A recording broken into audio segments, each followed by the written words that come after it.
Can you all hear me?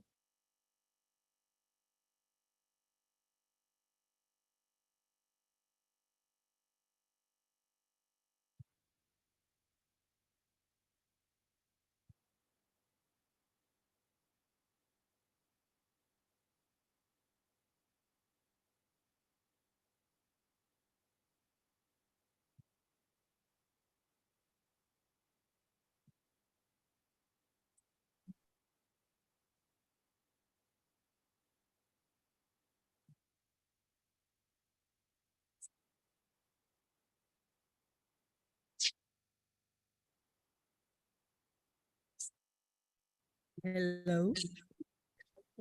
Push the little button, my fingers are too fat. I'm going to call this meeting to order with the Pledge of Allegiance.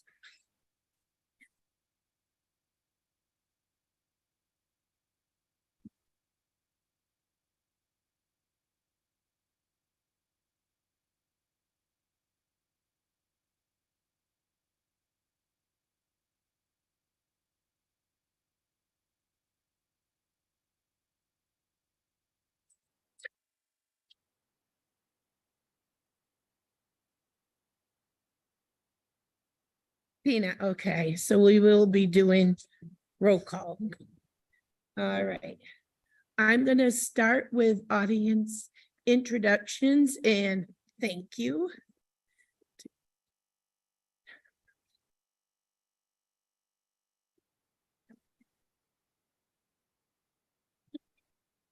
Hi, I'm Heather Bishop. I'm a Carthage resident and I work at RSU56.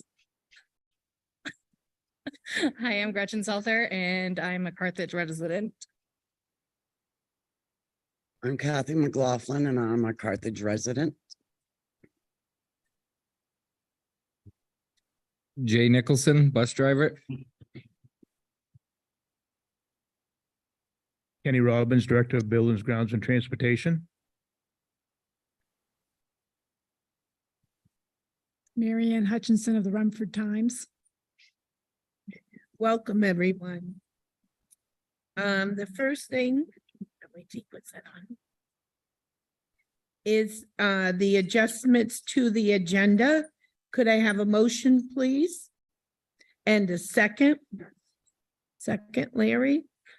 Okay, roll call. Dawn, Yes. Larry, Kathleen, Deanna. Yes. Tim, Yes. Tina, Yes. Natalie, Yes. Barbara, Yes. Carl, Yes. Brad, Yes. Liz, Yes. Joy. Okay.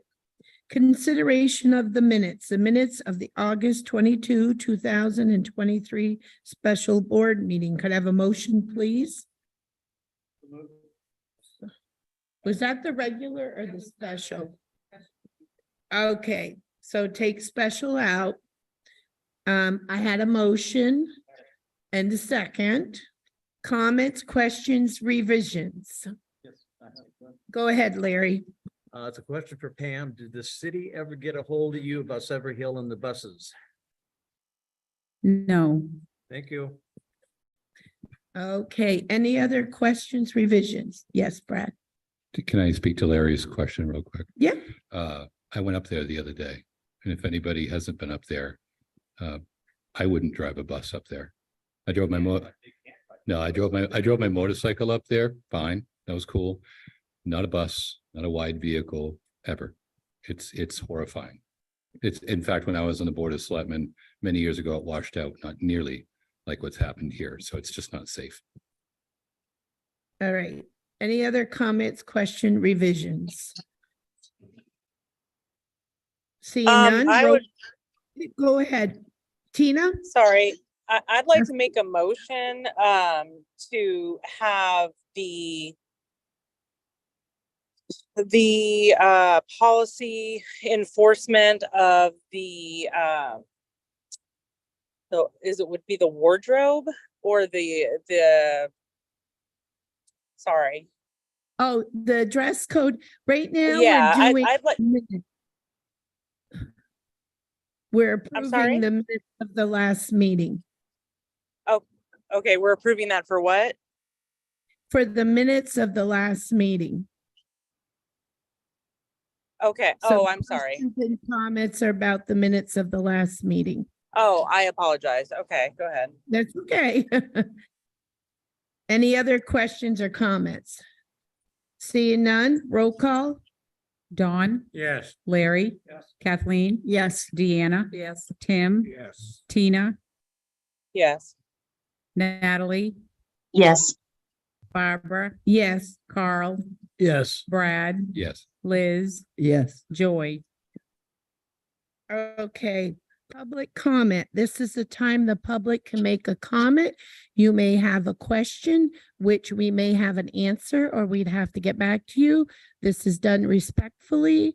Is there anyone that would like to make a comment? Come up, Heather. Come to the mic so. No, this is not specific. It can be anything, but not personnel or anything specifically discipline. But just come right to the mic and Heather. I know your name. So Tina kind of touched on something that I'm here for as well, enforcement of the dress code here. I know that it is somewhat being enforced, but I think that we need to do something a little stronger. I don't really know my place in that as an employee here, like, because I just work in the kitchen, so I don't know what kind of authority I would have over any students or anything like that. And one of the other concerns being an email that we were sent by PM for regarding the sex offender that recently moved in to the area. I don't know if I'm supposed to talk about, am I not allowed to talk about that? Okay. Like if Well, I a know, sex I offender know some moves in. emails we can't discuss, so I don't really know which ones those are and which ones those aren't, and some. Well, I pertain to me and didn't some know don't. if that was work related, but I do know any sex offender. Usually you can go online and see if somebody's moved in. Yeah. Well, so it was kind of like sent, I believe, like district wide, maybe, or the high school anyways, so I just feel like that is a huge deal, and we need not to feed the eyes of pedophiles with our children. It's kind of, so I'm just here to listen to what everybody has to say, and hopefully we can be a little bit harder on this. Also, not just like the lack of clothing, but the types of clothing. I mean, I can't come to work in my pajamas. I wish I had the student handbook in front of me, but I don't. But I know like leggings and pajamas and tank tops that are string tank tops are all like not allowed. Crop tops. These are all items that I see every single day. I see butt cheeks, I see breasts, I see midriffs, and at times I know that it makes some of the staff uncomfortable because they're afraid to address something as it may be turned around against them. I also know that me as a staff, it makes me uncomfortable when I can see more than I should be seeing. So that's all I have to say. Thank you, Heather. Thank you. Anyone else? Anybody online? Yeah, if there's not anyone else who wants to go before me. And this is the public comment, not the board Okay. comment. I will put you, I think what we'll do is. Well, I'd like to make We'll- an adjustment to the policy or to what's happening today, what the agenda is. And the policy you sent me says that I am allowed to do that. So, We already did adjustments to the agenda, but we can do. well, according to the policy, it says I can do it anytime during the meeting. Anytime during a meeting, if you have a vote and you second and forward it. Okay, Correct. so, All right, it would have to be up. I'm just looking where I would. What we can do, and you're making a motion. I don't have the policy in front of me, but I know I sent it to you. So could you read to me what the policy said I did. about adding an agenda item during the meeting? It says I can make a motion as long as someone else seconds it, that it can be added to the agenda. Okay. All right. So are you making a motion? I am making a motion. Can you state your motion? Yes, my motion is that enforcement of the dress code needs to be brought priority. Because I can give you my reason, but my reason is that I've had many parents and staff come to me in regards to this being not enforced. Particularly in the high school, where I'm told that it's just not enforced. There is a good policy in place. I read into detail on that as well. It's a great policy. It covers for male, female, and other students what they should and should not be wearing to school. But the students are under the impression, and the parents are under the impression, that they can wear whatever they want because it will not be enforced at all. And I just don't think that that's okay. So my motion So you is want that to- enforcement of the dress code needs to be addressed. Okay, discussion, because addressed is just a directive to have discussion about it. Do I have a Okay. second? Second, Comments, questions? Roll call. I'm gonna put it under new business, which would be right after communications. Roll call? Dawn, Yes.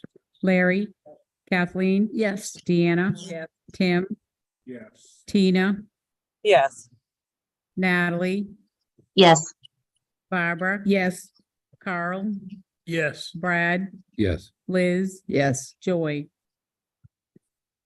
Okay, is there any way to get copies of the dress code? Yeah, they're all in the policies. They can be printed out. Well, that's what I'm, Oh, I understand. or if we can just put it up.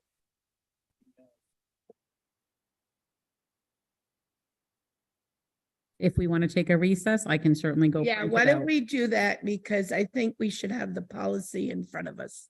It makes more sense than trying to guess, because. I just looked it up online. I just looked it up online. It looks like it's JICA. Yeah. Yes, thank you. 2 minutes.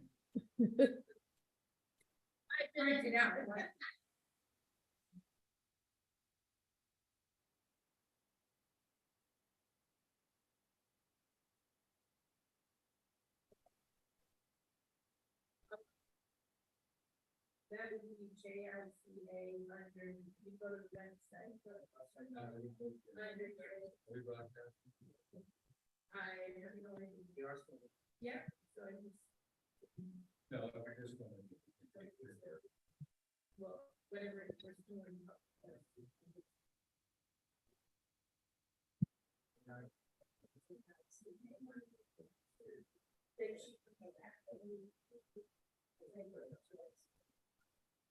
Okay. Yeah.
We're not addressing this till new business, right? Barb? Yes, I think I'm gonna do communications, but Okay. I forgot your name. Diana. Is it about this? Do you want to wait till we discuss it and I'll let you do yours? That will work. Thank you, Diana. All right, where am I at? Communications. So RSU 56 did receive communication that a 54,828 cybersecurity grant submitted by Technology Director Brian Keene was approved to the Maine Department of Education. I expect Brian will tell us a little bit more about that either when he's up tonight or the next time he reports. Now, we added the discussion of the dress code. And we got to remember when we discuss the policy, we're talking the policy. We're not talking about, we see that it's not, there is an issue with it, but we're not pointing because there's 3 schools.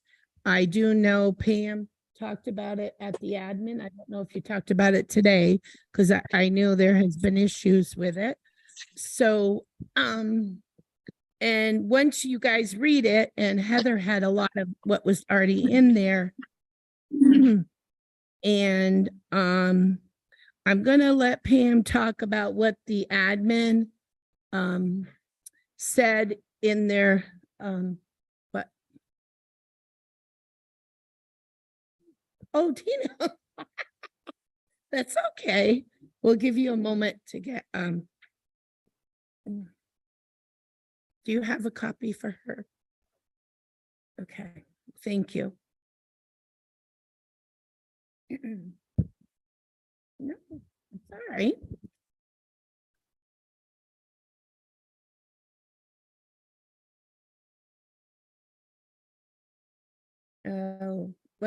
Let you explain, because I know you and Jason, I don't know about Charlie yet.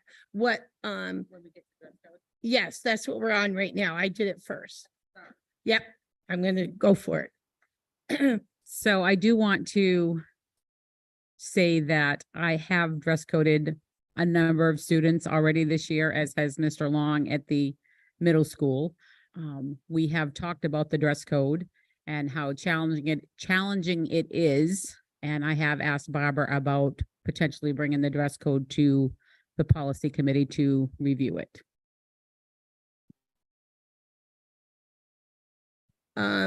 I think because we know what we have, and I know we put pajamas in, and that was a big, unless it's pajama day.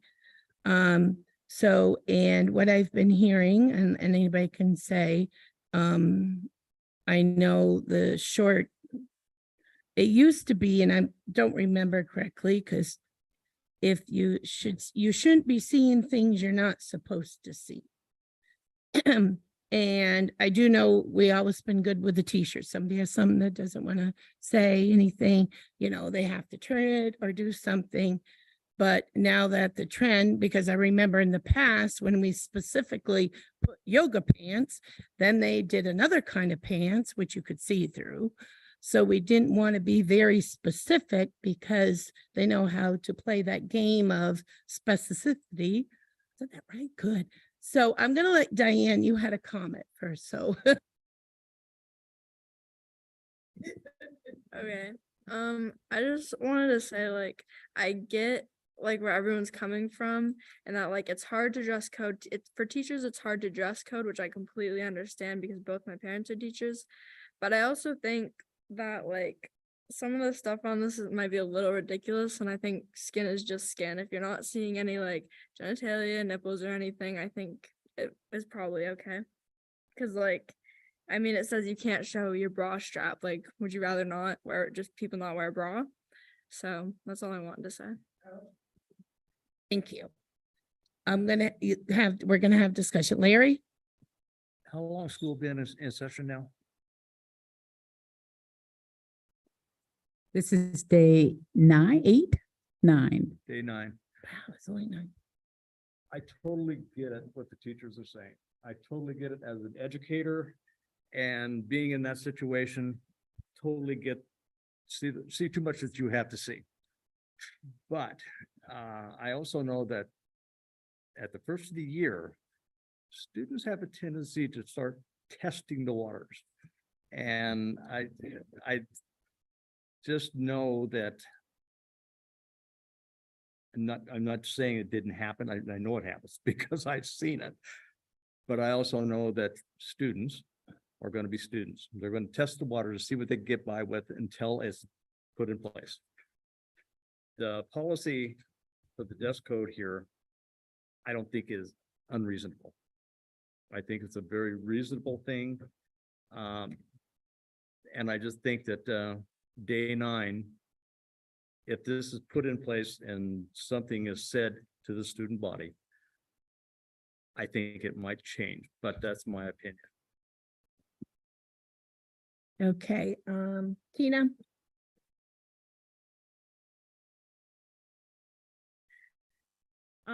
So I think the policy has been in place. I think that's not the issue. I don't feel like, I think the policy's good. I've read it. I think you guys can look over it and see that it's pretty good. It's informative. It, it's pretty specific on, that they need to be essentially covered.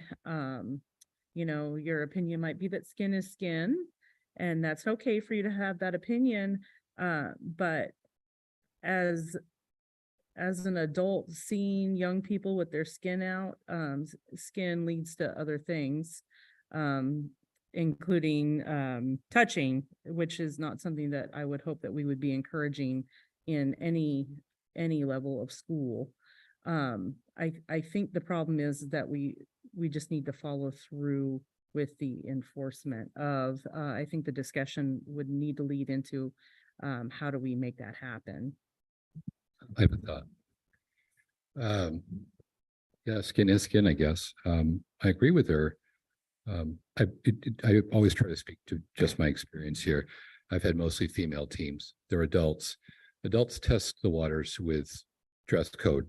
I don't care how old they are. Well, I say a bit older, they generally don't do it, but they test the dress code to try to hide bra straps. Sometimes that's kind of silly. And maybe that's a leftover from days gone by. But whether it's in the workplace or here, there are pressures, and I can only speak from being a man. There are pressures put on young men by what they see, and young women by what they see, that are a distraction. And I think we're distracted enough when we're young. I think the school environment, certainly you get a lot of young people with hormones coming together. It adds fuel to the fire substantially. And I think it's part of the things that kids miss. I agree with Larry that they're going to test. They're always going to test, right? But I think the earlier on we set the standard, this is not a new complaint in the community. No. This is not a new complaint in the last 100 years. Okay. Have we let it go too far? Based on some of the pictures I saw of what was being worn at the middle school the other day, and it sounds like it was addressed in the most appropriate of ways. I thought it was a brilliant way to address it. That we have to set these standards right away and enforce them. I think the thing that I'm left with, I think most adults, I think there's a point where you don't notice as much, even as parents, and parents have got to be involved in this. Don't whine about the dress code and then send Mary to school in Daisy Duke shorts with a shirt that's showing their belly and very low cut. My concern would be, if we start to try to enforce this, how do we know it's being enforced? And I think the feedback that I get in the community is, yeah, we say we're enforcing it, but as a board, if we were to say, look, our expectation is this be enforced fairly strictly, with some local judgment to make sure that we're not getting crazy, how do we know it's actually getting done? That's Because that's what we delegate Right. to, that Yeah. we're not micromanaging. That's their job. but And I that's think why they enforce the I think the impression policies. though, Barb, is that we leadership wants to be more friends with the kids. See, we're not going to critique, we're critiquing a policy, and we direct the administrators. We don't critique I their performance. I would on I something. would wholeheartedly disagree with. Well, then you're critiquing somebody's performance in I public, said- and you I can't said do that. leadership. I did not name Okay. anybody specific, and I won't. I think it is fair if the parents are speaking up, and I think they should go on the record. This anonymous stuff is too much crap. You know, everybody wants to be anonymous. We have to say that the expectation that we're hearing from the community, I'm speaking about what I'm hearing, is that there is enforcement. And I also think that the parents need to be said, well, you need to enforce it at home first. You don't need Johnny and Mary slipping out the door dressed inappropriately. Thank you. Yeah, I do agree on that. Don? I know it's start of the school year, but have you had complaints from any of the staff, teachers, or anybody else brought a complaint to you? So the only people I've heard from are people that were concerned about a dress code, which would address at that time. I have not heard from other people, like I've heard from probably a handful of staff, like, can you check so-and-so's dress code today? And I have addressed the ones that come to me. So I realize what we're talking about, but we have everything right in front of us. Now that you're aware of it, you can enforce the codes that are our policy, right? I will do as you direct me to do. I would like to have this policy reviewed by policy committee because I do think some of this is very challenging if you have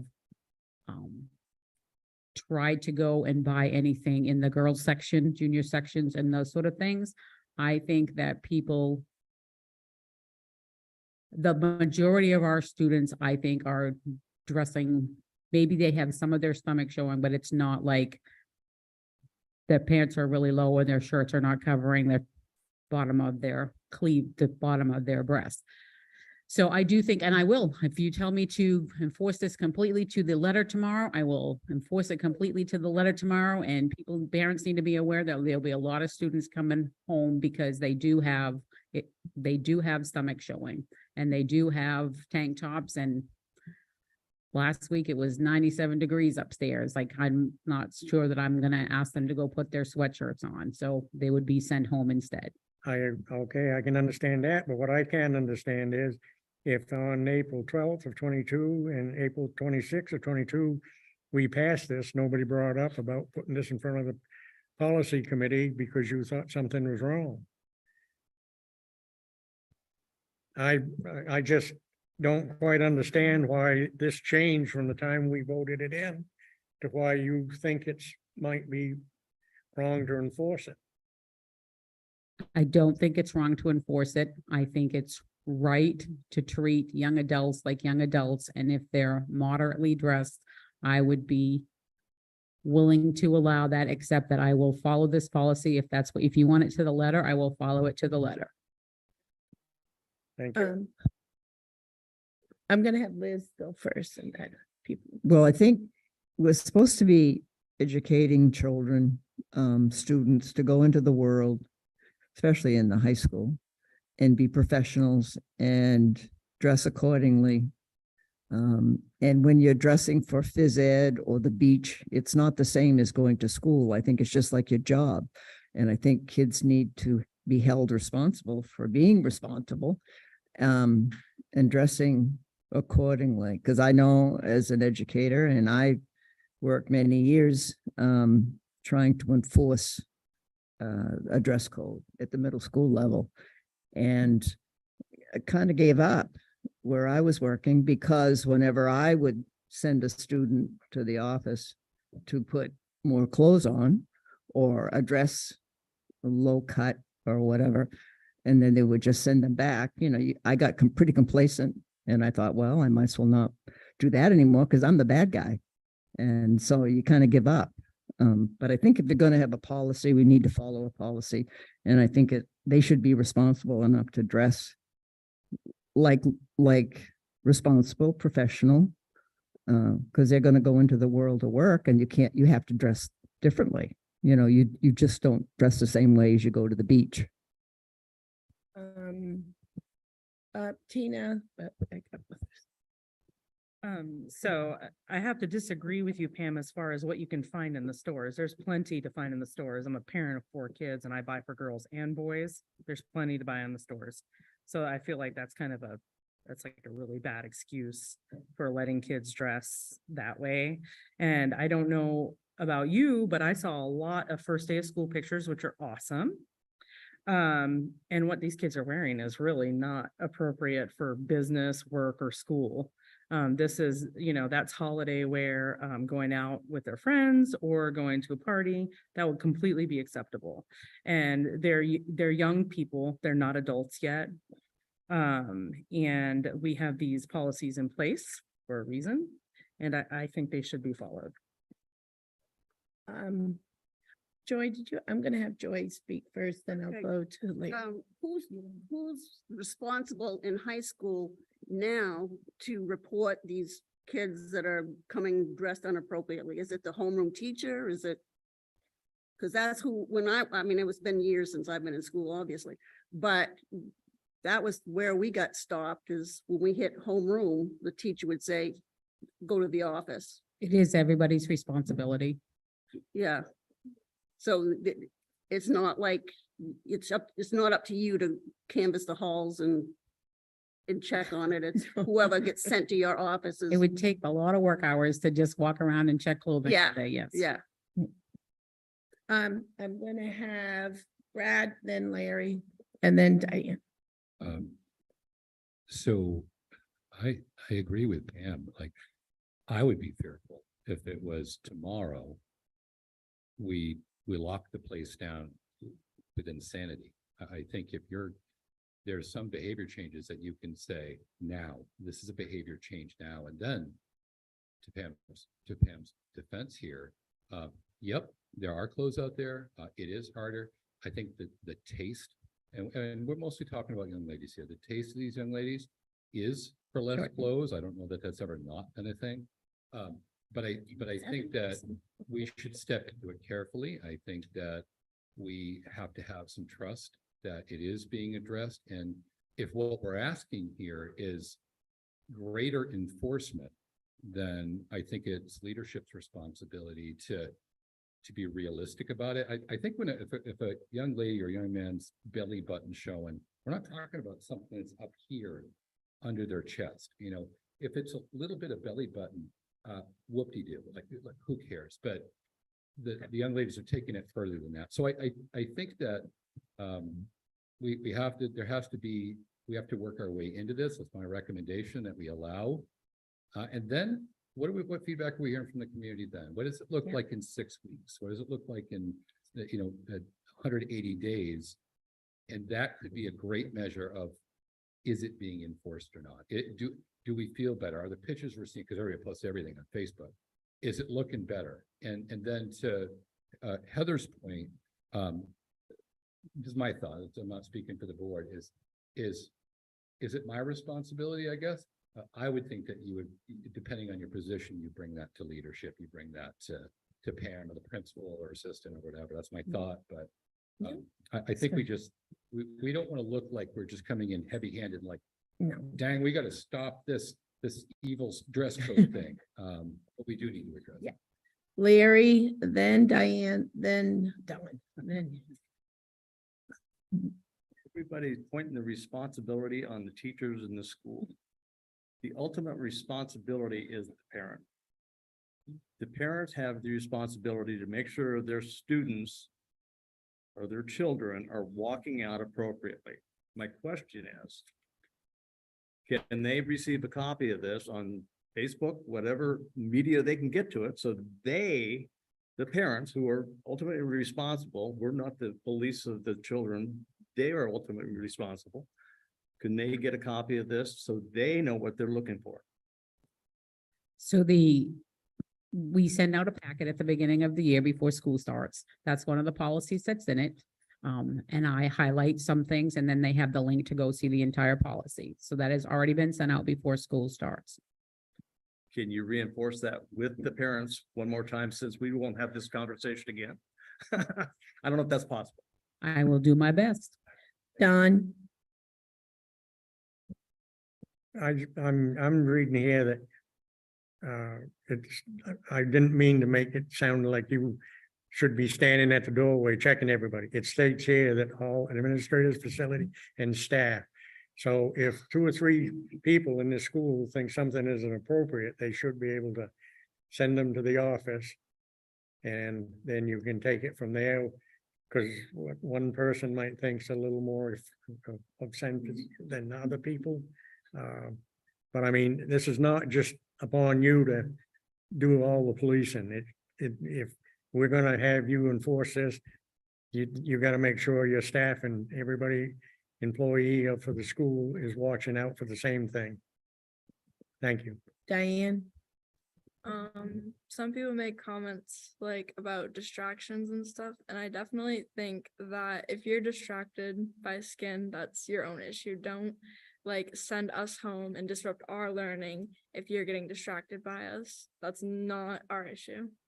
Because I don't want to be sent home from a class that I might miss certain homework and stuff just because my bra strap was showing. I have a question. Yeah. Diane, I appreciate your comments because you're coming from the perspective of the one that's going to be policed, right? I take a different approach to it. I think the adults make the decisions. Children sometimes understand it and often don't understand. There's some missing wisdom there. I think that we have to be careful here because it does cause problems. And I think when we have a policy and the feeling is it's not being enforced, why have the policy? And Liz is saying, I just gave up. And I don't know how long ago that was, but I just gave up. I think maybe that's a lot of people. The last thing I would add, and I don't know if it's appropriate, Barb, Heather has raised her hand a number of times. Okay. The board goes Right, first. exactly. And then Heather, you have something additional? The mic.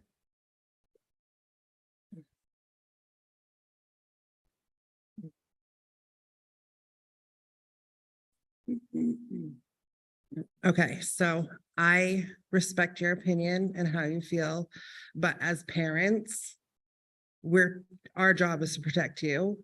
And like I said earlier, there was an email about a pedophile that moved into town. And I can't even imagine what some of these girls are wearing walking out of this school. Now, Pam, I did notice a significant difference today than I have in days prior. So please do not feel like this is a personal attack because this is across all of the schools. I've seen pictures in the other schools as well. But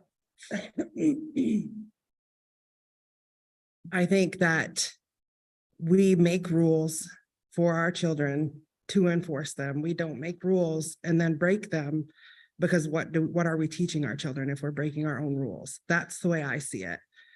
I think that this is very acceptable. I'm not complaining about a bra strap, I can assure you, but I am complaining about breasts and butt cheeks. So shorts are very short in all of the schools, even scary to think, but like the fifth graders even, unfortunately. And it does start with our parents, but we also have to remember what kind of a community that we're in and the epidemic and of some of these kids go home to parents who are very absent-minded, parents who don't care. So I feel very strongly that we do have the ability to make a difference in this building. And I know some of the students that talk to me every single day in that lunchroom do not agree with what I'm saying. I know that they may be watching this and they may be like, you know what, I don't like her tomorrow. So, and that's that, I'm okay with that because I'm doing this out of the best interest of the children. Like you guys are 16, 17, 15, 14, and you are still children. And it's best that we protect you while we can, because when you turn 18, you all think that there's this great big world that's going to be real easy when you get out there, and it's not. It's not. Yep.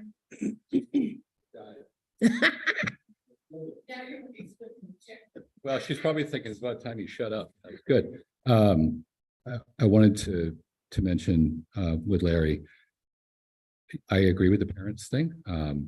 There probably are a number of social media ways for us to communicate very clearly that this is a shot across the bow, essentially, parents, where there's going to be a lead into this, and then the enforcement is going to start getting really tough. And don't blame the school administrators, don't blame the leaders, none of them, if Johnny or Mary gets sent home because you've had 90 days to get this right. So I would add, if we could make whatever effort we have to do that's reasonable. And I think the parents listening here tonight, they ought to get ready. Oh, sorry, Joy. Yeah, you're so brave to come here and face this, but I had 4 grandsons in the last 2 years graduate, and I've heard all the stories. They do see the skin. They do take it home and tell Graham all about the girls and what they wear and they roll their eyes and they're excited. So it is distracting. At least to my 4 grandsons, it's very distracting. So for you to understand that we want you to come to school with the idea that you're preparing for the future jobs that you're, and you should learn to dress accordingly outside of school, go for it. That's entirely up to you, but there are distractions. Yeah, but And rather they're immature, you want to think, or whatever, it's still a distraction. And no, we don't want you sent home. Maybe they could just tell you, tomorrow when you come, please dress accordingly. You've got your manual and told how to dress. yeah, But it isn't my fault. no, it's not your fault. It's life. And it's policies that you have to follow. It's their own issue though. Yeah, Yeah. well, Yeah, I we- do agree. Like 97 degrees at school last week, and it was like. And midriffs are not new. Back in the 70s, I wore midriffs, halter tops, all the things. But I still think, like Larry and Brad said, do a little, you gotta break in, because I do know we haven't even discussed when it's very difficult for a male administrator or a male teacher, they will not do that. They'll get somebody else because that can backfire. And we don't want to put them in the position or the student in the position. I do think, because I've heard bra straps multiple times, I think, and I'm going to try to get a policy meeting in before the next meeting, just to review, make sure. I mean, this isn't something new. We had a really rough time when we were part of RSU 10 with this. And then we kept, and it just getting pajamas in there was pretty hard. You wouldn't believe it. And, and I do know there's latitude on that. Say sometimes an elementary kid will come that way. That's an issue of a totally different issue if it's not pajama day. So Heather, is there anything more, something different? All right. So Brad touched on, being lenient, but I'm just gonna use like pretend names. So if Jessica is 5 feet tall and Jennifer is 6 feet tall and they're both wearing the same shirt, you're gonna see a very different midriff if they're wearing the same size. So that's why I think it's important to just be like flat across the board, because if Jennifer gets dress coded and Jessica doesn't, she's gonna throw that in your face. I think to be clear on that, it's not about lenience, because if I had young daughters, I got granddaughters growing up, it's burlap bags and in like sweaters and everything. I've become way more rigid over the years. The lenience piece is, if you said tomorrow, no tolerance policy, you're gonna have a revolt at home, you're gonna have a revolt in the school. And I think Pam and her leaders are entirely capable of working their way into it so that it's sane, it's manageable, and like Pam said, you're not sending home 30 kids day one. Right. It also, it would create, I think we got to enforce this, but I think it would create problems in the school with the students and their teachers in a way that we just don't need. So we should enforce it, but it's not a iron fist tomorrow, and because I think we will have a huge problem. Yeah. Okay, Liz. Is there a way that you could send home something to the parents and they have to sign it to make We sure? do have to sign this. Oh, you do? Yes, we do. Already Yeah. do have to sign. Yes. Yes, so that's already, So that's the thing, like Pam is right. She sent this home to all the parents. The parents should absolutely know about this, but they, just like the children, choose to disregard, and that's not okay. I have a daughter here too, and I can assure you, she does this before she leaves the house in shorts. And she wears a one piece under her crop top t-shirt. And she's a sophomore this year, and I had a hard time letting her buy those things, but it was her money and she worked hard for it this summer. So I said, as long as you wear this underneath and You know, I understand, and I understand that these kids are coming home, coming to school with parents that aren't home to be able to say, you can't wear that. I understand that kids have sweatshirts on and coverings before they leave the house, so the parents don't know. I do understand that this, you know, I understand that there's multiple things that go into this, but now that I know what my position is here, like that I can, not that I didn't know that I could come to you, Pam, because that's not what I mean, but like, I would prefer to feel like I can be like, listen, Jessica, this isn't appropriate. Let's go to the office and Pam can deal with this. Or I can be like, please go see Pam. Maybe she has a sweatshirt and it's not 100 degrees in the school. But yeah, I guess that's really the extent of it. For me, it's the less amount of clothes and then following the rules that we have written. Stay there for a second. Larry, In your defense and the teacher of this school, we live in a very, very strange place in the world where teachers are afraid to say anything because they're afraid that somebody's going to say something because it's not that right. You're taking away the parents' rights, whatever. And I understand. And so the fear, when I was an educator, I was in that same fear. One of my coworkers got caught for sexual harassment because he said something to the female. Yep. Don't be afraid to say something because these are the rules, follow them. Right. I agree.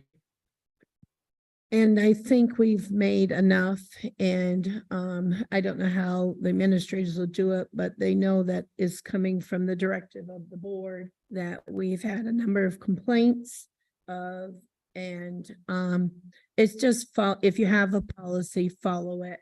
And it's okay to review because, you know, we can review it and see, okay, is there something antiqued or something? But it's just that when you come to school, you know, we've tried to work on that. And I know COVID kind of put it, I know they put it as excuse, but kind of put everything out of sorts. And now style is different again.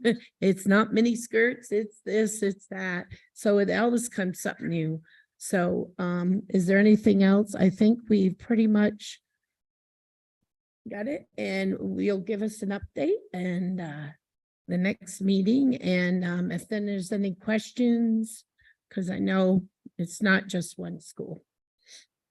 All right, moving on. Oh. Next is review of the, what else does that to me? Review of the goals, which you have in front of you. These goals, do you remember what year, Pam? It was the year we first became a district. So as your superintendent, I would say it's time to write new strategic goals for RSU 56, but that's the board's purview to decide if they want to do that or not, because I think these are now, they kind of got us up and running, but we need to be more strategic with our goals moving forward. And when we made these goals, we had, was it one night where we had administrators, parents, business people, all variety of people from all over. And they talked about, we had, somebody must have run it. I think I remember the person.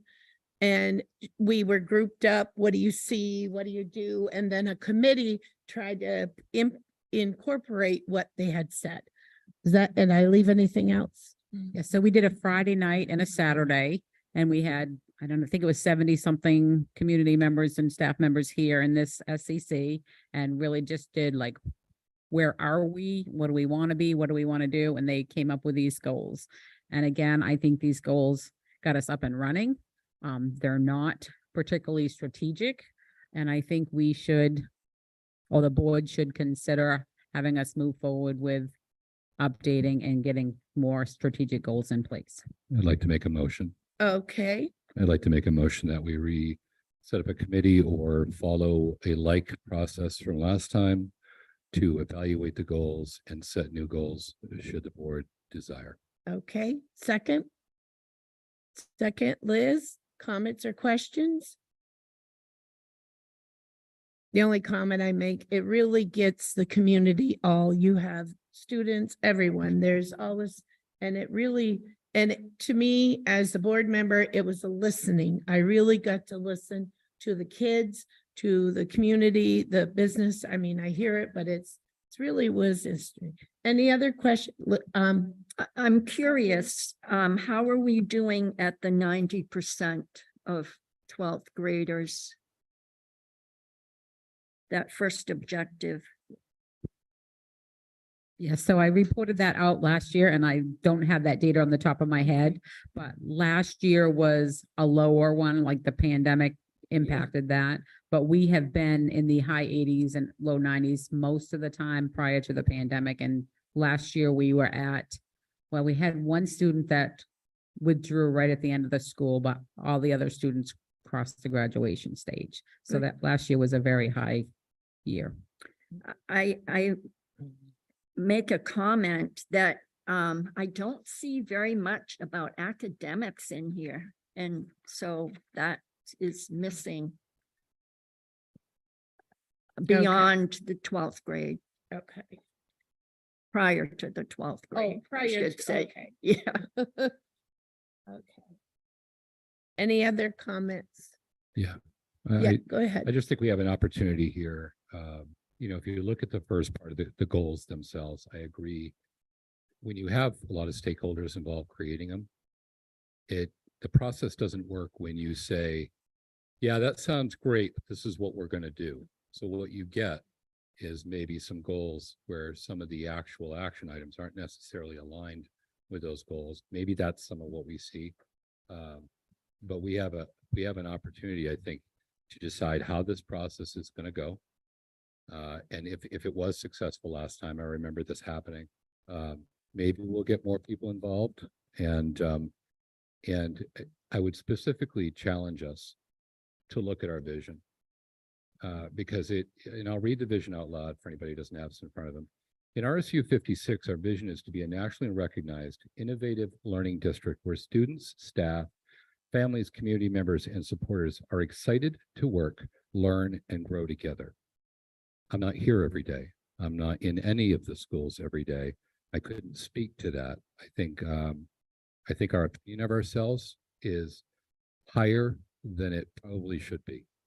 With that being said, this vision, whether we keep that vision, because I think it's a fine vision, we need to align our actions, our policies to make that vision a reality. And I want to be clear, this is not to denigrate teachers, leadership, staff of any kind, because they have their hands full and we're going to set direction and we should do it properly. So. Okay. Any other questions or comments? Pam, you'll let us know. I don't know how you want to do. If you want to get I can't even, who did it last time? You can see her face. Oh, I can see the lady and I forgot her name. Yep. So we did have an outside consultant come last time, Judy Enright. Yes. And sorry, it came to me. And we can do it with an outside consultant or we can I have a recommendation choose it up. that we do not use an outside consultant or spend any money on a consultant. I would imagine within our community, there is a community member, whether that be a business leader, whether that be an educator, retired educator, whoever that is, we could probably find somebody that's capable of holding our hands through this process. So I would urge us not to agree to spend any money to do this. Okay. All right. We'll let us know and get that set up. All right. So you had a motion and second, but are we going under general consensus? Oh, we can do a vote. Yes, I think we should vote on that we want to. Sorry. Any other comments or questions? Roll call. Dawn, Yes. Larry, Kathleen. Yes. Deanna. Yes. Tim, Yes. Tina, Yes. Natalie, Yes. Barbara, Yes. Carl, Yes. Brad, Yes. Liz, Yes. Joy.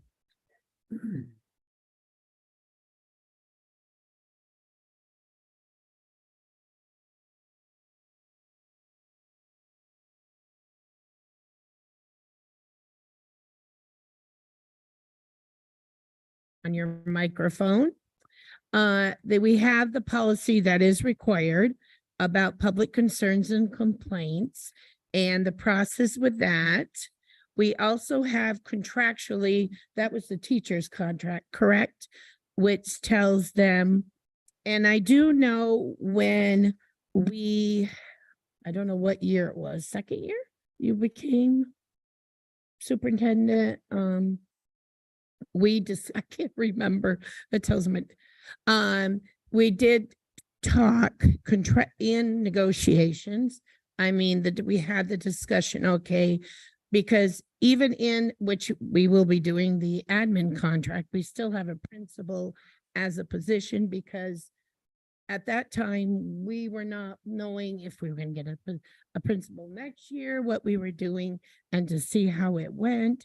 And we did have the discussion about, okay, what do you do if a teacher has over the one principal and then who they go to next. So I do know the union, and Jay can correct me, besides being bus driver custodian, he is complaint officer for the union, that they're well aware of that. Do you want to come up, just say yes? Or So to be clear, yeah, what Barbara's saying is in negotiations, we discussed what would happen if somebody at the high school had a complaint about the high school principal, because the next step is the superintendent. So that seems kind of like wouldn't be all that wise. So we discussed that if there was a complaint at the high school level about the principal, that complaint would go directly to Barbara after they went through the first process, because the first process is always the lowest level. You try to talk to the person at the lowest level. But if it needs to move up at the high school, it would move directly to the board chair. Yes, that's correct. we haven't had any grievances. in a We've done good. And also, we hear that, okay, teachers aren't aware of this. The union is very active. I mean, I remember the first year because they were all new and we had a lovely UNICEF director and it was hard, but we developed the trust. We developed the working relationship, which is great now. So, I mean, there is process. There is not something that, and they're very, very, because if something goes wrong, she gets a call or I get an email. And I do get the emails that, if there's something, and I look right away in the contract to see, okay, what do we do? What is the process? Because when someone gives me a complaint, the first thing I say to them, have you gone? You have to do the lower level. And that's not saying every complaint. If there's something very serious, I immediately call Pam and say, listen, heads up, this is something out of the ordinary. So, and so we can take questions. I know you had questions, Brad. I'm the one that brought it to the agenda. I would worry, and I've heard feedback in the community, and I want to be clear. I'm never a fan of getting feedback and nobody will go on the record, and that always bothers me. So I take a lot of things with a grain of salt. I think Pam, even you said that, it's not necessarily wise to have it set up that way.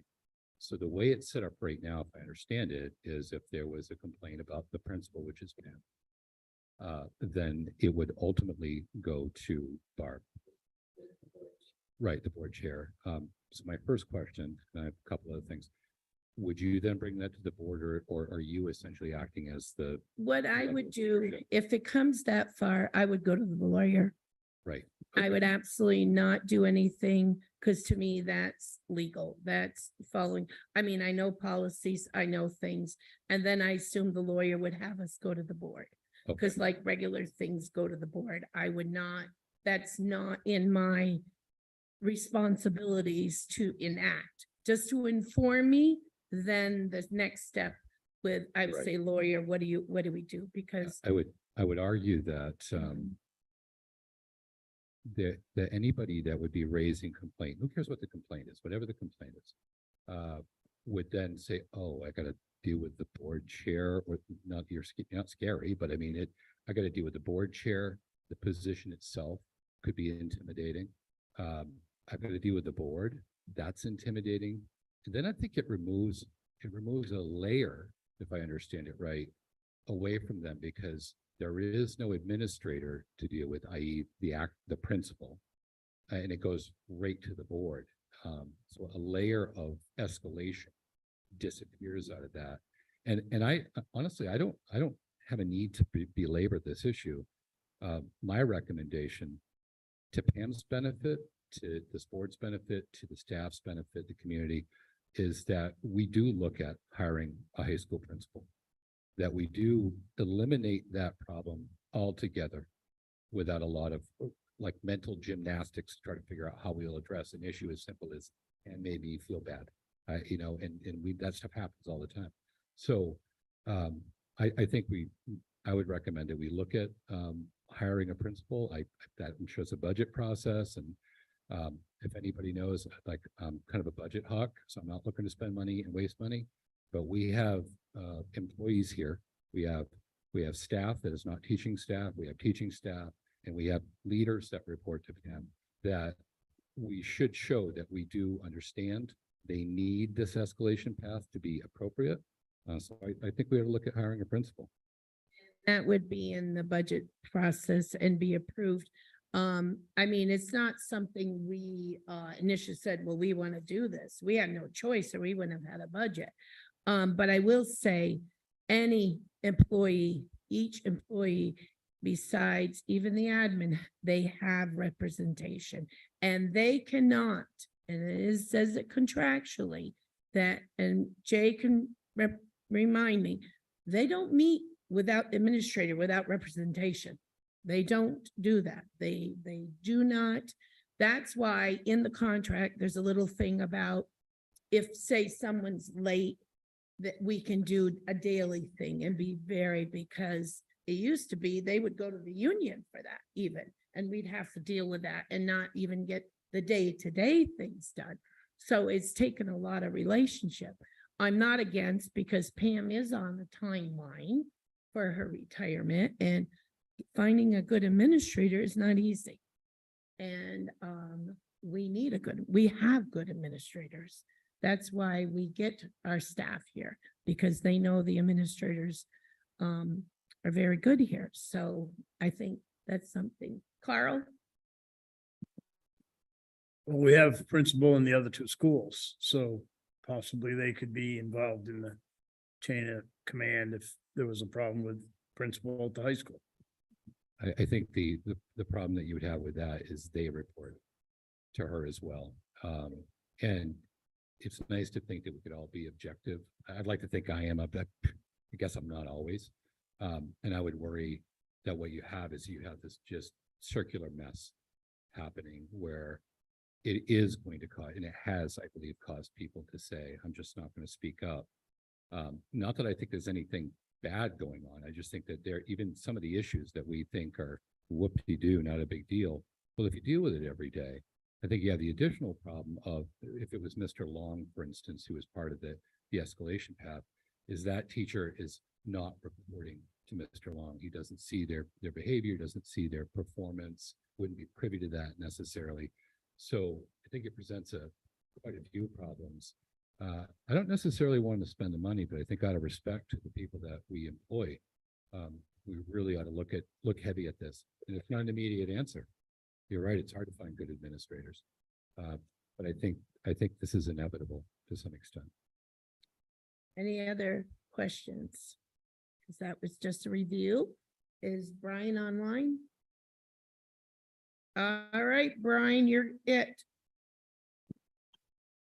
All right, good evening. So I'm here for a couple quick things tonight. The first thing is I'm looking for approval from the board. I have around 100 used iPads that I would like to send out to a surplus company or put out to bid for surplus, along with a few other random pieces of used equipment that we've retired from our fleet.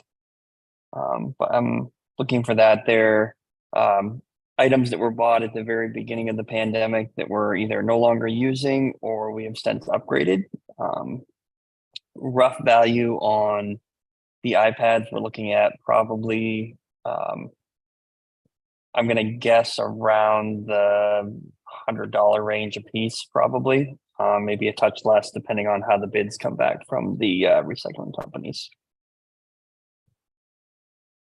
Okay, Brian, when was the last time we did that?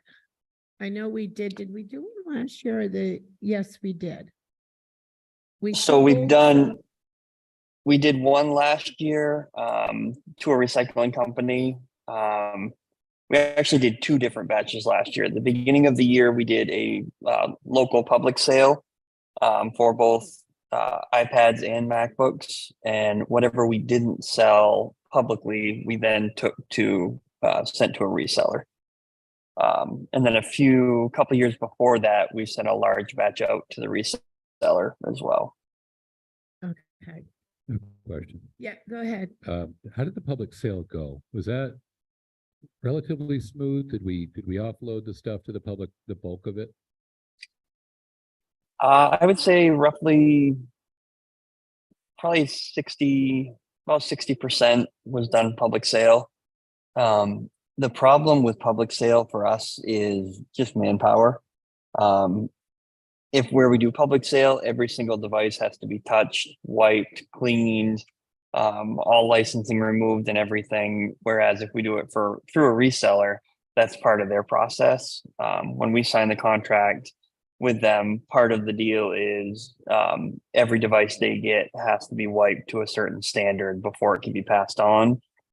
So the devices that we would wipe before they go to the reseller would be like staff devices, things that might have like grades or anything like that. But in terms of just student devices, those would be wiped by the reseller. Negligible we lose over a public sale. Resale. To be honest with you, I think price wise, it's pretty close.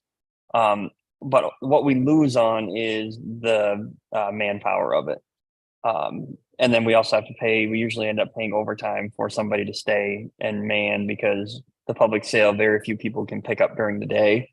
So usually we end up either paying overtime or I end up staying late to cover from anywhere from like 3 to 7 or 3 to 6 or something like that to cover so people can pick up after work.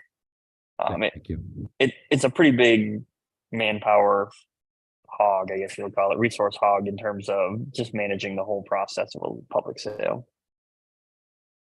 Tina, So it sounds like it would be more financially responsible just to do the wholesaler, just in general. But my question is, once you sell that, where is that money going back into the technology department, or how does that work?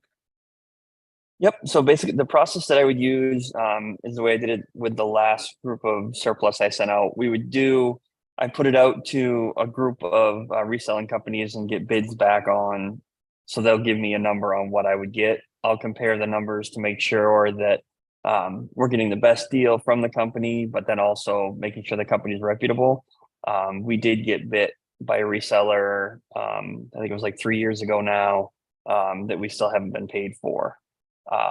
So since then we've changed our how we're researching them and making sure they are actually good resellers before we do anything with contracts and things like that.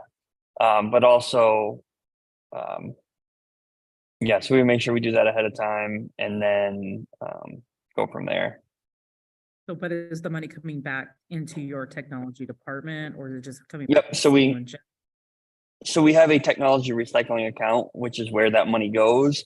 And then that's used, the main use of that account is used to offset the repairs on student laptops.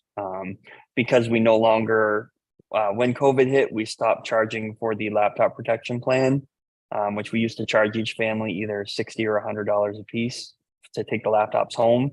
When COVID hit, we stopped that. So to offset, we use this technology recycling account. Awesome, thanks. any other questions for Brian? Go ahead. Brian, how long does it take to wipe one out?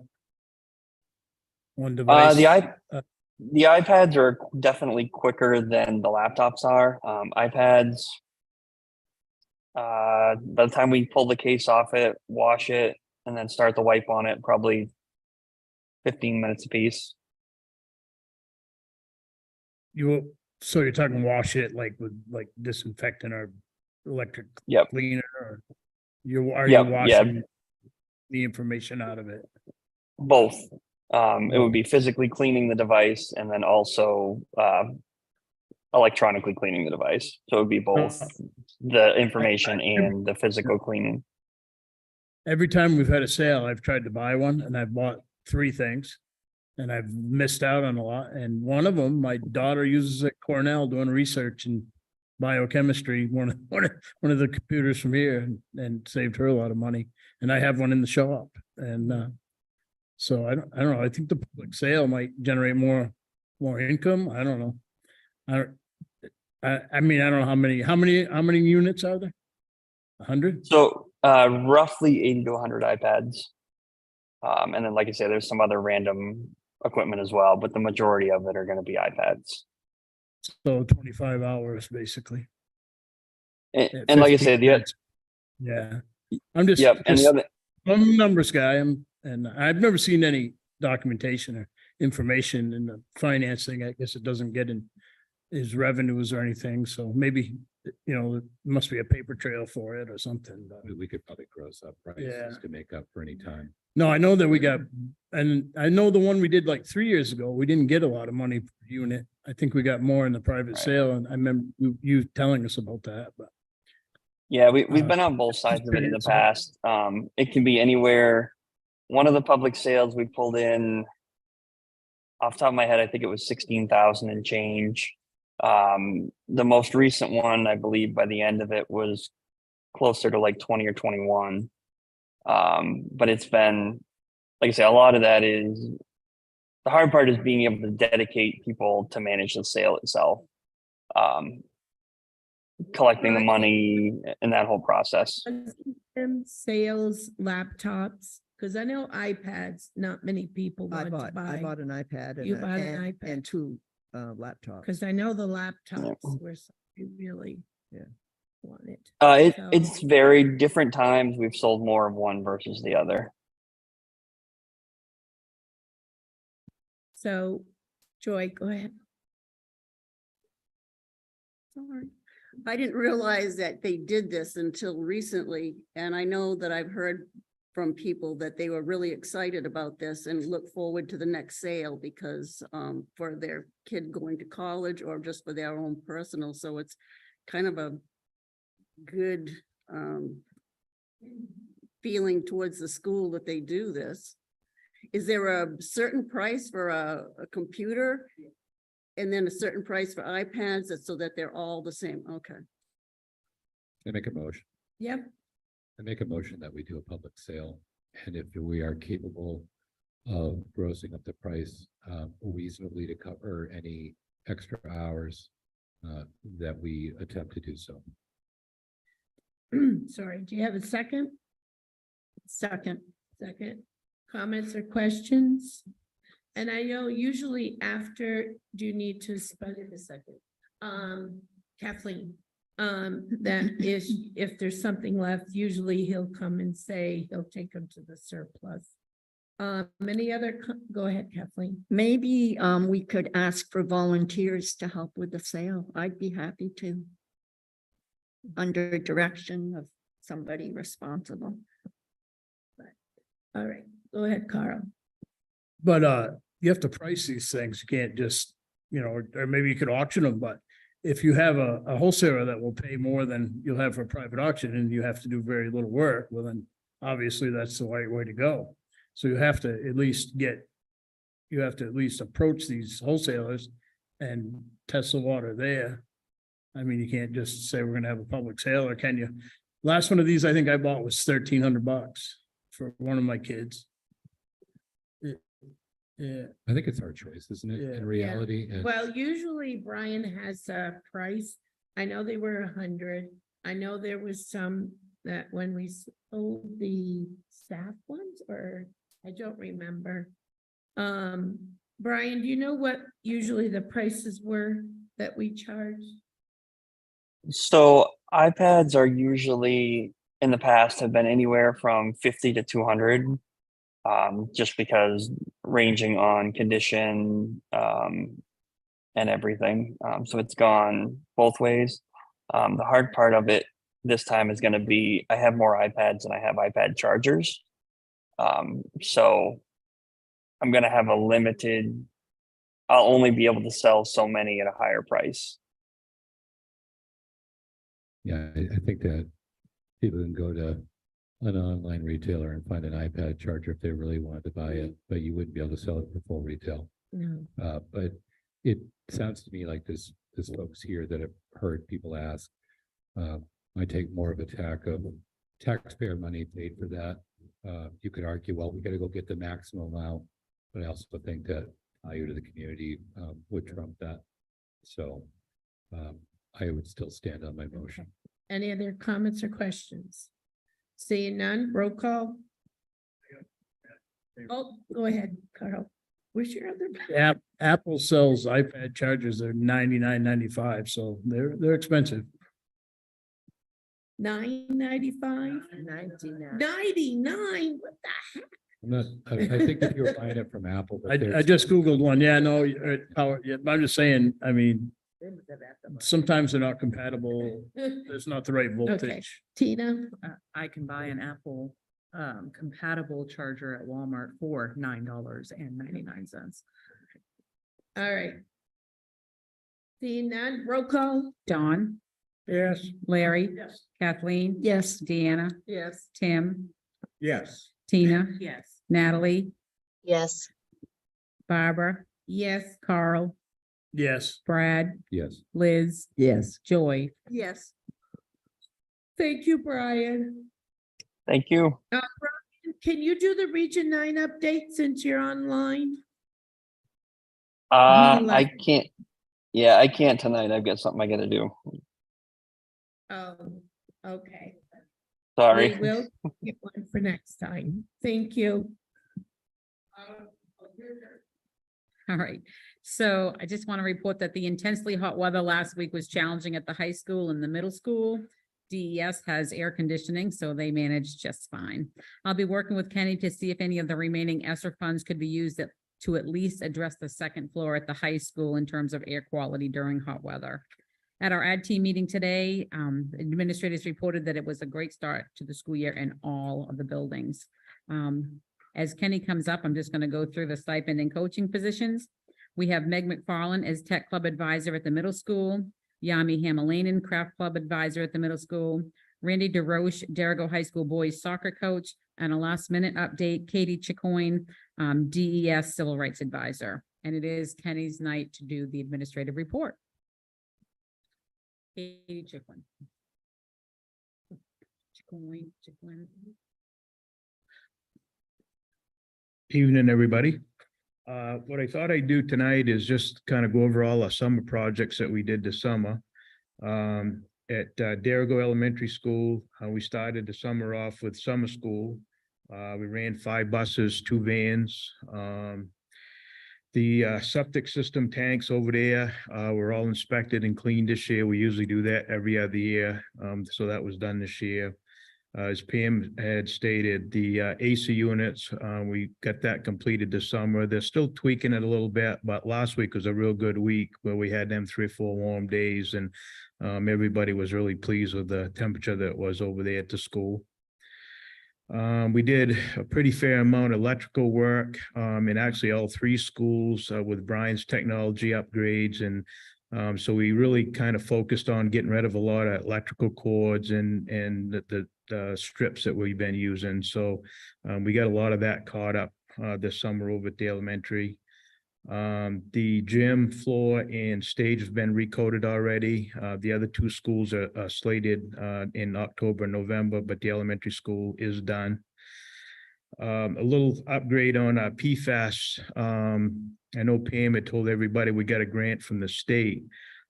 So how that really all come about was everybody knew that we had kind of gone through the lead testing and got that all taken care of in all 3 schools. The next thing we did was the PFAS test. So we sent in a test, and the state threshold is 20. We came back, the first test was 19.8, so we were really close to that threshold. And if we did a second test, that qualified us for funding at the state. So we did this second test and it came back a little bit lower, but not much. So working through the state a little bit, through their water program that they have a company that the state has hired at no charge to the schools, that'll kind of guide us through this whole process. So they've looked at the filtration system that we have now. And where it's at right now is I had to do a geographical study, where the well was located, and where everything is in the school. So now they will be putting together a bid process. So it's kind of similar to what we did with the garage, but again, at no cost to us. So we're just kind of waiting for them to put it out in the papers and just see how much, it is going to cost to do the filtration, and if the state is what they're going to allow us, we'll cover that. So that's kind of where that's at right now. Derigo Elementary School, Derigo Middle School, I'm sorry. The gym bleachers all got coated this summer. Them had been since '80, since they had been refinished. So we sanded all them down, and that was a big project for this summer. Again, the floor is slated to be recoated. We did a lot of painting up there this year. A lot of the hallways and classrooms, a lot of the trim outside got painted. Again, we did a lot of electrical pairs up there, so we got rid of some of the cords and the zip strips and everything up to the middle school. Derigo High School, we finished up the air conditioning in this room here. That's been quite comfortable this summer. They're kind of still tweaking it a little bit, so that's getting done. In the past, we've had some problems with a lot of pipes here in the school, especially on the newer end down here. So we actually had Vortec, which used to be the Ted Berry company, come this summer with their cameras, and just kind of, we took drains off. We found places, traps and just inspection covers that we didn't even know existed. We looked at the blueprints, but they wasn't showing. So we got a pretty good handle on, if we have any trouble in the future, where we can kind of shortcut things rather than having to shut a bathroom down or something like that. So that was real beneficial this summer. Last year, once we did the gym floor, we had a little bit of water infiltration on the windows on the east side of the school, like the big windows up over the gym. So we had the roofing company come, then they brought a lift up and resealed all the windows this summer. So hopefully that'll take care of that. The gym floor, part of that got taken back up. We had a little bit of wavy in it, and it was kind of making the bleachers not work properly. So the bleachers all come off. The wall and the floor got taken care of at the floor company's expense. So that wasn't a cost to us, but everything is all back together and working properly there. The north end ramps all got repaired this summer. We had some cement issues down there that got repaired and taken care of and repainted. This summer was the first summer through COVID, we were able to put in a pony boiler, a smaller boiler in the boiler room. So now that heats just domestic hot water separately. So early in the spring, when the warm weather started coming, we shut the boilers down, and they've been off, all summer long. So when next year comes, we go to buy oil, we'll hopefully see a big benefit there. One project that I'm still kind of waiting on is we had some couple catch basins wash out back, and that's why the cones are out there. So I'm waiting for the company to come and inspect that, and hopefully we can get that. They're supposed to be here Friday to get that taken care of. So hopefully that'll get that started. The bus lot up where the buses are parked, we kind of started doing a little bit of work up around the grounds and stuff, just getting it prepared for the new bus garage. We had some of the surveying done, like the tree line and everything, like where the buses will be. So we wanted to kind of clean that area out while we had the chance. The building had some repairs that had to be done. They've got done. And then through the state fire marshal had come, and we really needed to do some upgrades on our fuel tank that we have up there, our diesel tank. So that everything is upgraded now other than the tank. And the fire marshal has given us 2 years to make a either we gotta put a new tank in or we gotta do something different, but, so that'll be coming down the road. Transportation, the boys down at the garage had gone, all the buses have gone through the garage and made sure everything was repaired that needed to be. The state police had come in, they come in, it depends on what you get for a rank card, but we've been lucky enough, they come once a year, and they made a quote that, they personally come in and saw me and said that, we probably had the bus fleet in the state, so that was a lot of work that went into that. All of our bus drivers and custodians are complete staff.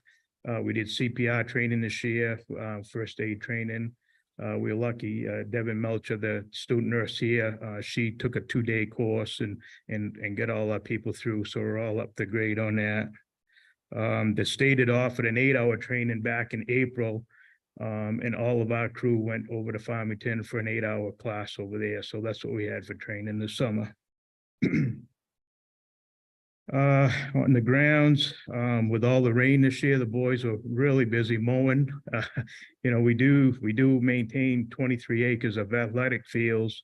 That doesn't include any of the lawns, you know, around the schools and everything. So just trying to keep up mowing is a pretty good project. The dugouts, the new dugouts that we put over to the softball field, we installed doors on, try to cut back on the vandalism a little bit over there.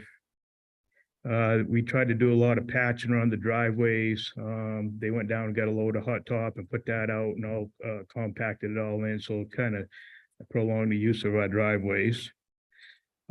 Just a little update on our garage, the new one. We've selected colors. The project manager has been chosen. The contract did get signed, so the price is all locked in. Mary ordered our lift this week, so that'll be coming shortly. So the way I'm understanding it, there'll be a meet and greet hopefully this fall. And then I think they're gonna start in April, Pam, the way I hear it. So that's what I have for a report tonight. If anybody's got any questions, do you want me just to address that Severy Hill thing? Yes, Okay, so the state, Dick Pickett did call me before school started because there were some concerns. I know Larry had some and I had some. So I went over and I looked at it, and so they are starting to repair it. And I guess some of the FEMA money has now been released. So I think things will kind of get done. But for now, we're doing it with a van, so we're not going up there with a bus. Any questions? Go ahead, Brad. I have a couple. Heard some feedback during the car show about the old bathroom over there. Are we doing anything with that? I guess that the roof is toast. So what happens over there, any of the major money renovations with the Hollow Park is we rent that, we don't rent it, but we kind of, you know, take care of it. But anything that gets done, we do split with the town. Yeah, and that is one of Nick and I have talked quite a bit about that. Really needs to be something done with it. The roof is getting bad. Done or torn down or something. Yeah, we need to address that another year. I had a question about the bathrooms. Has any work started to retrofit our bathrooms? I'm a little out of touch with what's going on with that. So the board voted that down last year. Okay, I've heard varying stories, so thank you for clearing that up. And is it safe to assume that's a dead issue at this point? Okay, thank you. I just had a question. So I'm not real familiar with what property belongs to the school, but are the trees out back here? Is that school property also? The trees out back, it is the line. So the pines that are out, like where the parking lot is and where the fence is, that's a line right there where the driveway is. Has anybody inspected that area? There's a few community members back there that had concerns about the trees themselves, but I don't know. I think it was last year, we had 2 or 3 of them taken down. Okay. The property owner there, that's there now was not here when we did that tree line, and we asked him, you know, if it was okay to do it. So we did take down the ones that were bad. We actually, this spring, we cleaned up that fence line a little bit. We asked them if they mind if we did it. So our crew went in and cleaned it Awesome. Question. Go ahead. Well, not a question, I'm sorry. Congrats on the bus fleet.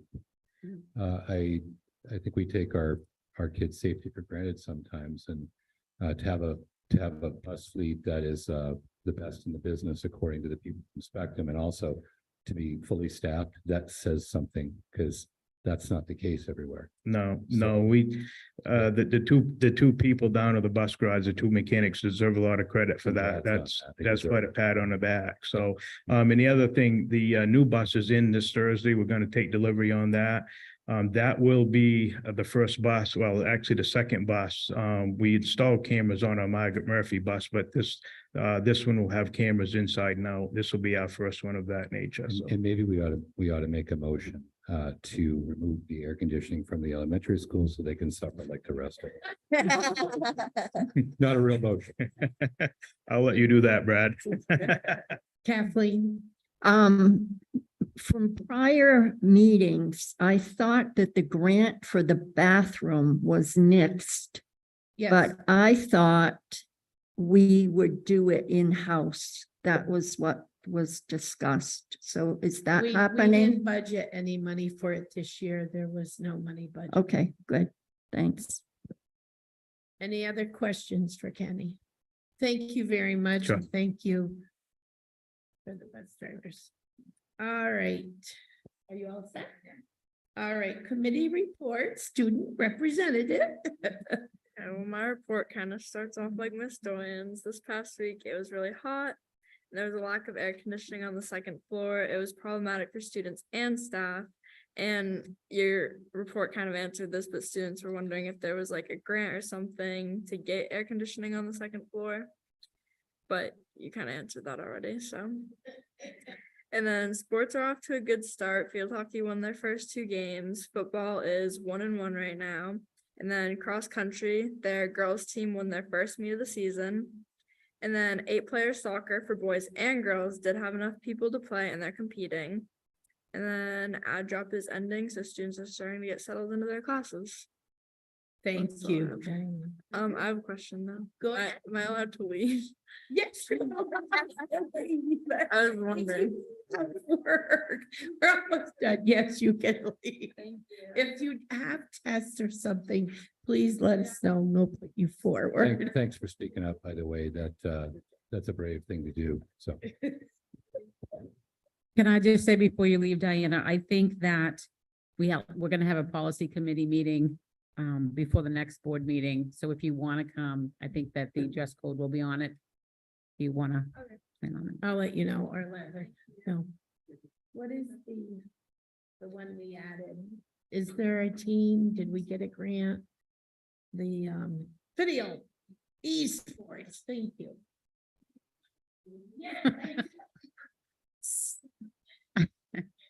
Yes, so we have, oh, I should look on my calendar. There's an esports meeting. I think it's tomorrow night here. So it's getting up and running, and Mr. Carvis is working on that. So we will have esports for the fall soon.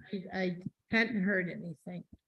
All right, policy committee, we are gonna have a meeting. I've got to figure, oh, what? Before you got here, we talked and Brad said September 28th at 5 o'clock, good work for policy. Oh, September 28th. I gotta look. What day is that? That's the next board meeting. 26. 26, sorry, September 26th. 26. Thank you. Glad you did that. you'll send out a notice, I guess. Yes, I will. I'll send an agenda. I'll do all the little fancy work. Finance committee, Nothing to report at this time. curriculum committee does have a meeting and I forgot the date. Tomorrow? Thursday. Okay. 5:30. All right. Buildings and grounds, I don't think we have anything yet, huh? Haven't met yet. Negotiations, we're going to pick a date, or did you already do that too? So I had emailed the negotiations committee, board committee, to see if we could start next Wednesday, was what the group that had asked us to meet. to do a meet and greet. We just need to determine, they had said 5 or 5:30, so we just need to make sure that that could work for people. Too bad, 'cause it's not now. Ideally, out of respect for my business partners who all have children, 5:30 would be better. But if everybody needs 5 is fine. Okay, because it's you and me. Because Natalie is because it's admin, she doesn't do it because of conflict. Okay. No, can I, Then no. Barb, I will let I them can, know. Barb, can I do this one, or is it technology? Which one, It's is this the one I'm not able to do? Yes, because Brian is the negotiator, am I right? Yeah. Okay, alrighty, I'm sitting out on this one then, thank you. Personnel, now you could say something, Natalie. Absolutely. So there is a personnel committee meeting scheduled for tomorrow at 3:30. Pam, what's the most convenient location at the high school to meet? I believe we'll be meeting in the conference room. Okay, so we'll plan to meet in the conference room at 3:30. And Pam, if you could help me, could we set up a Zoom link and send that to Charlie, please?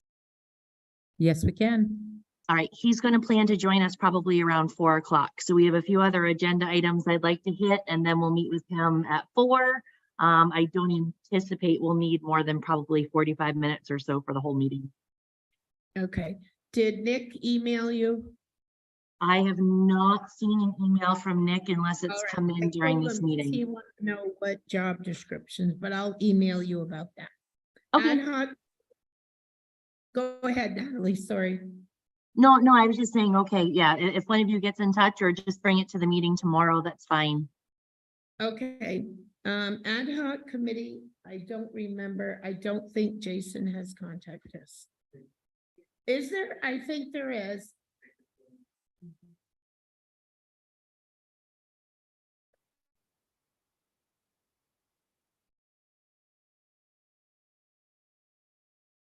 Okay, and policy is 5 o'clock before the vote. Okay. All right, I think we got that. Said board member comments. Yes, I'd like to discuss board member comments and when we have them.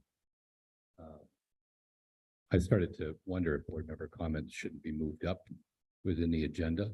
I'm not sure quite where. I think maybe it's appropriate, but I think maybe some discussion around it.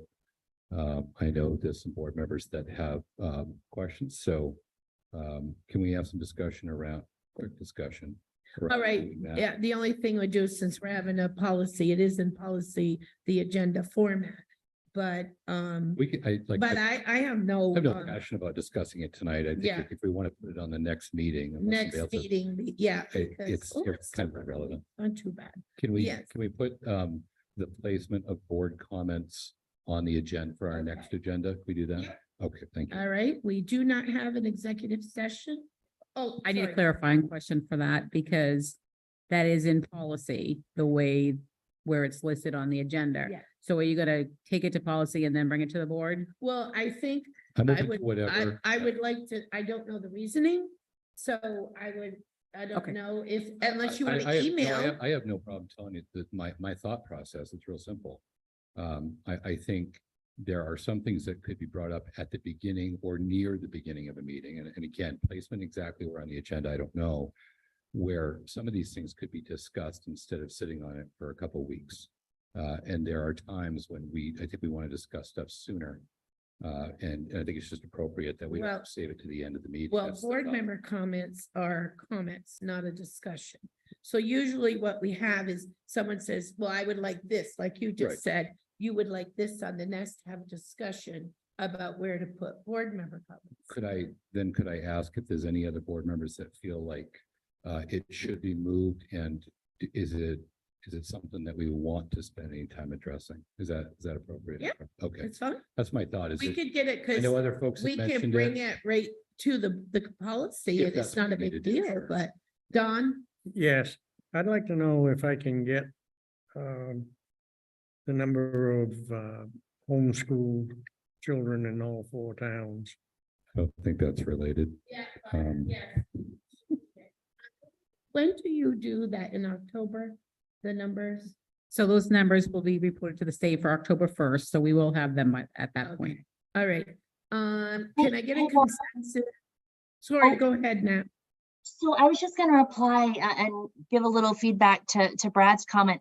I don't have a huge preference one way or the other. I was trying to think back when I was on the RSU 10 board, and Barb, you might remember, I think when we met as RSU 10, I think we did have board member comments earlier on the agenda. And like I say, I don't know that I don't have a strong preference either way.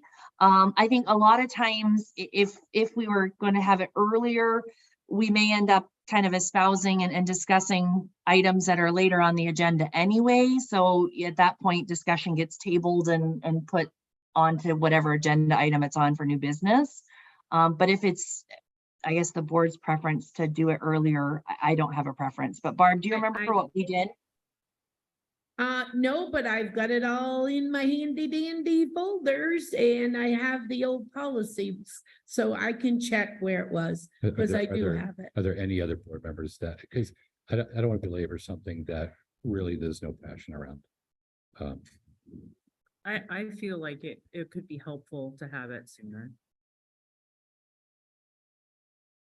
And I think that maybe it would be a good idea too, but it's up to what the board decides to have it earlier instead of late at the end. Kathleen? I'm very disturbed in other states where they're discussing lockdowns, mask mandates, vaccine mandates. And I don't know how that lies, but I would like to have it as an agenda item at the next meeting, because I think it's very damaging to our children to have another round of lockdowns. So thank you. So what I'm going to do is I'll put that on there. I'll do some research. We can do a little consensus. We could do it at policy if you Yeah, want to, like, yeah. it's not like burning a hole in No, it doesn't really, because it is board member comments. All right. Could I get a motion to adjourn? no, Oh, point of what? I made a motion to have the lockdown discussed at the next board yes, meeting. She put it down. Did I have a second though? No, but you are at board member comments. We Okay, are not at voting. It's not on a voting item. What we okay, do is she will write it down. It's in the thank minutes. you. And that, okay? I didn't gloss over you, I heard it, but this is. Just making sure. No, there's nothing wrong with that. Yes, thank you. So I've been thinking about this and I'm absolutely, I work for the board. I know my roles. I'm also a little concerned of the reactions that I've received from parents that I've called about dress code, and they had no idea it was being discussed tonight. So I do worry sometimes when things come up at the last minute that people don't know what's being discussed. And yeah, I've had some less than pleasant conversations around dress codes over the last 8 days. So I just feel like if we're going to put something, we should make sure that our communities know that we're going to be discussing it in case somebody has a different opinion and they want to be able to address it. Just saying, Okay, well, and I did give you a heads up, but I also think you gave a policy. The policy, and I'm a firm believer, and it doesn't matter what policy, if it doesn't work, it needs to be revised or it needs to go. I agree completely. And like I said, I work for the board and I will. And I'm a policy fanatic. If, just a thought, some ways I don't disagree, Pam, I want to make sure that what we don't do is stifle the board's ability to add an item last minute. No, we can do Maybe that. what we could do, we could certainly have discussion, but then if the need is to have more community discussion, there's always the next meeting. Yeah. Or a meeting down the road. So I get that, but this has probably been a burning issue for a while, and hence the reason why it was so quickly put on the meeting, yeah. I'm not complaining about it. I'm just No, making a I comment mean, that and I'll be honest, I mean, Tina brought it up and I thought it would go to the policy committee anyways. But I mean, we had a discussion of our expectation. It wasn't just one area, it was all, and it is a different environment right now and it's needs, go ahead. I think Yeah. it would be helpful too to hear from community members and teachers like our or administrative, all of them. Is this like a burning issue that they're feeling like it's getting in the way of day-to-day functioning in the school?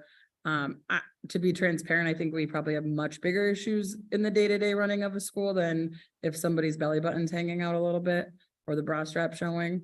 I think school is a safe place for a lot of students, and when you're sending them home for things like that, you're really opening a can of worms. So we're going to go back. We've had our discussion. We'll look at we preview. Do I have a motion to adjourn? Yes, you do. And a second, I'll second it. and I think we will be addressing because Pam's going to bring it back to us to update a little bit on this.